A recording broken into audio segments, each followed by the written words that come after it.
balabasan yung mga paghahanda kahit pala tumama ngayong gabi ang bagyong Ompong at Manalasa. Iwanan tayo bukas misto lang wala rin tayong mararanasan ng problema. Ang sabi ng NDRRMC, ready na lahat ng responders at preposition na din lahat ng relief packages na inihanda ng DSWD para sa mga maapektuhan.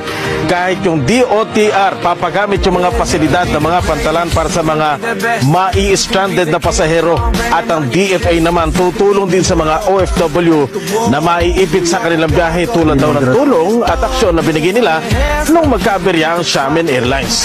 Preemptive evacuation. Dati walang nagpi-preemptive evacuation kung hindi nandiyan na. Personal na inaalam ni Pangulong Rodrigo Duterte ang paghahanda ng pamahalaan sa nalalapit na pananalasa ng Typhoon Ompong. Isang statement mula sa United Nations Office for the Coordination of Humanitarian Affairs, buhay ang nasagip, bunsod ng mga aksyon ng gobyerno na sinuportahan ng iba't ibang sangay ng lipunan. Succeeded in this. It's not because of the government alone, it's because of yung kooperasyon ng taong bayan. I can categorically say we have improved a lot. Dagdag pa ng NDRRMC, sa ipinamamalas ng Pilipinas na kahandaan sa sakuna, nagiging modelo na raw tayo sa ibang bansa. I already received calls, like for example yung ASEAN Humanitarian Action Center, nagpa-congratulate on how we are doing these things.